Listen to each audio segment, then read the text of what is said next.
साल 2014 यही वो वर्ष था जब नरेंद्र मोदी ने सत्ता संभाली और देश के भाग्य बदलने की शुरुआत हुई। भारत, जिसे इंडिया के नाम से भी जाना जाता है, वह सिर्फ एक देश नहीं है, भारत की सभी सभ्यताओं की जननी है। भारत एक ऐसी सभ्यता रही है जो न केवल प्रगतिशील है बल्कि आध्यात्मिक और समृद्ध भी है। और इसी संपन्नता के कारण विदेशी ताकतों ने हमारी समृद्धता को खत्म करने की कोशिश की, हमारी धन संपदा को जमकर लूटा। इतिहास गवाह है कि जब भी बुराइयों ने हमारी सभ्यता को नष्ट करने की कोशिश की है, तब भारत के सच्चे सपूत भारत की संस्कृति को बचाने के लिए बार बार उठ खड़े हुए हैं। और ये किसी एक क्षेत्र से नहीं बल्कि भारत के कोने कोने से रक्षक बनकर उभरे हैं। भारत के सच्चे बेटे और बेटियों ने भारत की संस्कृति और सभ्यता को बचाने के लिए अपने प्राणों की आहुति तक दे डाली। नरेंद्र दामोदर दास मोदी भारत माता के एक ऐसे सच्चे पुत्र जिन्होंने पूरे भारत को फिर से एकजुट करने की नींव रखी। मैं नरेंद्र दामोदर दास मोदी ईश्वर की शपथ लेता हूं कि बचपन से ही नरेंद्र मोदी का भारत माता के प्रति प्रगाढ़ प्रेम रहा है। जैसे जैसे नरेंद्र मोदी बड़े हो रहे थे, वैसे वैसे उनकी भारत को पूर्ण रूप से जानने और समझने की इच्छा बढ़ती गई। इसी कारण उन्होंने पूरे भारत का भ्रमण किया और महसूस किया कि इस देश को दो चीजों की बहुत जरूरत है, एक स्वच्छता और दूसरा गरीबी से छुटकारा। सरकार में आते ही नरेंद्र मोदी ने इन दो चीजों पर काम करना शुरू कर दिया। 2014 में स्वच्छ भारत मिशन की शुरुआत के साथ नरेंद्र मोदी ने जनता को अपने आसपास को साफ रखने के महत्व के बारे में जागृत किया। हाथ में झाड़ू लेकर एक प्रधानमंत्री ने भारतीयों को स्वच्छता की महत्ता के बारे में संदेश दिया। सभी जानते हैं कि नरेंद्र मोदी का बचपन बेहद कठिन था। उन्होंने गरीबी में जीवन व्यतीत किया था। वो जानते थे गरीबी का दर्द, वे जानते थे बिजली के बिना रहना कैसा लगता है, वे जानते थे लकड़ी के चूल्हे पर रोटी बनाने की कीमत को, वे जानते थे टपकती छत के नीचे सोने का दर्द। प्रधानमंत्री बनने के शुरुआती कुछ वर्षों में नरेंद्र मोदी ने इन सभी समस्याओं का समाधान कर दिया। उन्होंने प्रधानमंत्री आवास योजना शुरू की, जिससे गरीबों को पक्के मकान मिले, बिजली मिली तो जिंदगी से अंधेरा दूर हुआ, रसोई गैस मिली तो धुएं से आजादी मिली, घर घर स्वच्छ जल और मुफ्त चिकित्सा ने गरीबों की जिंदगी को आसान कर दिया। अपने पहले कार्यकाल में ही नरेंद्र मोदी को एहसास हुआ कि भारत को वास्तव में मजबूत इकोनॉमी बनाने के लिए हमारे मैन्युफैक्चरिंग सेक्टर का मजबूत होना बेहद जरूरी है, जिसके लिए नरेंद्र मोदी ने मेक इन इंडिया की शुरुआत की, जिसने भारत की जनता और विशेष रूप से युवाओं को अपने देश में चीजें बनाने के प्रति जागृत किया।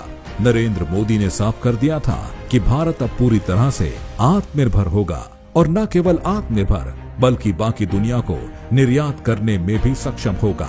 मोदी के पहले कार्यकाल की सबसे बड़ी उपलब्धियों में से एक भारत को वास्तव में डिजिटल बनाना था। यूपीआई को भारी सफलता मिली। यूपीआई से पहले भुगतान करना अपने आप में एक बड़ा काम होता था, जो नरेंद्र मोदी की दूरदर्शिता के कारण बहुत आसान हो गया। भारत को सशक्त बनाने की दिशा में आगे बढ़ते हुए नरेंद्र मोदी ने भारत की राष्ट्रीय सुरक्षा को न सिर्फ मजबूत बनाया बल्कि ईंट का जवाब पत्थर से देने का संदेश भी दिया। पाकिस्तान में सर्जिकल स्ट्राइक कर नरेंद्र मोदी ने दुनिया को नए भारत का संदेश दिया। नरेंद्र मोदी ने दुनिया को बता दिया कि भारत बात भी करना जानता है और जरूरत पड़ने पर घर में घुसकर मारना भी जानता है। हमारे अखबार वाले भी लिखते थे पाकिस्तान के पास भी न्यूक्लियर है, तो हमारे पास क्या है भाई? ये दिवाली के लिए रखा है क्या? किसी अन्य प्रधानमंत्री ने भारत के लोगों को नरेंद्र मोदी जितना एकजुट नहीं किया। भारत की जनता ने मोदी पर भरोसा किया और उन्हें 2019 में पहले से भी अधिक प्रचंड बहुमत के साथ दोबारा प्रधानमंत्री चुना। नरेंद्र मोदी पर जनता ने जो भरोसा दिखाया, वो उस भरोसे पर खरे भी उतरे। उन्होंने एक एक करके अपने किए सभी वादों को पूरा किया। कश्मीर को भारत से अलग करने वाले आर्टिकल 370 को हटाने का जो वादा नरेंद्र मोदी ने किया था, उसे उन्होंने पूरा कर कश्मीर को फिर से भारत के साथ जोड़कर भारत को फिर से एकजुट करने का काम किया। नरेंद्र मोदी यही नहीं रुके, वे आगे बढ़े और ऐसा कार्य किया जो न केवल उनका वादा था, बल्कि सभी भारतीयों की गहरी आस्था से जुड़ा था। मोदी सरकार के अथक प्रयासों के कारण ही 500 साल पुराना सपना पूरा हुआ और अयोध्या में राम जन्मभूमि पर भव्य राम मंदिर का निर्माण हो सका। राम जन्मभूमि पर विदेशी आक्रांताओं ने बार बार हमले किए, क्योंकि वो जानते थे कि राम जन्मभूमि भारत की सभ्यता और संस्कृति के सबसे ऐतिहासिक और सबसे पवित्र स्थानों में से एक है। इसे नष्ट कर वो भारत की सभ्यता और संस्कृति को नष्ट करना चाहते थे। नरेंद्र मोदी की उपलब्धियां केवल हमारी सभ्यता के पुनरुद्धार तक सीमित नहीं है। उन्होंने विश्व स्तरीय सुरंगों, राजमार्गों, सड़कों, बुनियादी ढांचे के विकास और निर्माण के साथ नए भारत को भी ऊंचाइयों पर पहुंचाया है। मोदी सरकार में हर क्षेत्र में व्यापक सुधार हुआ है। नरेंद्र मोदी ने रेलवे, बिजली, आवास, जल जैसी हर बुनियादी जरूरतों को पूरा किया। यह मोदी की ही दूरदर्शिता थी कि भारत के लिए एक नई और भव्य संसद का निर्माण किया गया। नरेंद्र मोदी की मेक इन इंडिया पहल के कारण ही भारत मैन्युफैक्चरिंग हब बनने की दिशा में आगे बढ़ रहा है। मुझे जो भी करना है विराट चाहिए, विशाल चाहिए, तेज गति से चाहिए। इसलिए कि मुझे 2047 में हिंदुस्तान को विकसित भारत के रूप में देखना है।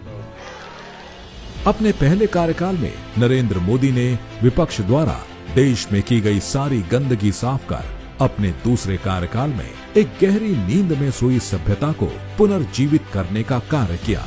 और अब नरेंद्र मोदी भारत को दुनिया में नंबर 1 बनाने की दिशा में कार्य कर रहे हैं। मोदी विकसित भारत चाहते हैं, भारत जो दुनिया की शीर्ष 3 अर्थव्यवस्थाओं में अपनी जगह बनाएगा। ये विकसित भारत इतना मजबूत होगा कि देश छोड़ने वाले सभी भारत लौटेंगे और यहाँ अवसर तलाशेंगे और अपने देश एवं उसकी समृद्ध सांस्कृतिक विरासत पर भी गर्व करेंगे। भारत को सुपर पावर बनने के लिए हमें संयुक्त राष्ट्र सुरक्षा परिषद में एक स्थायी सीट की आवश्यकता है और केवल नरेंद्र मोदी ही एक ऐसी शख्सियत है जो भारत को यूएनएससी में स्थायी सीट दिला सकते हैं।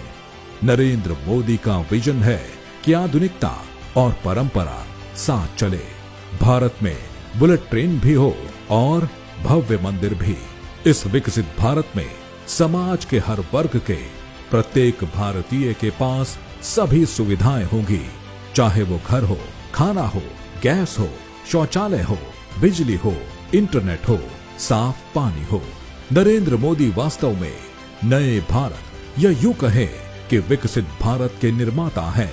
भारत के दुश्मन नहीं चाहते कि मोदी वापस आए, लेकिन भारत की जनता ने मन बना लिया है अब की बार 400 पार। नरेंद्र मोदी पहले से ज्यादा मजबूत होकर वापस आएंगे और भारत को सर्वोत्तम सभ्यता बनाएंगे जो वो एक समय में हुआ करती थी।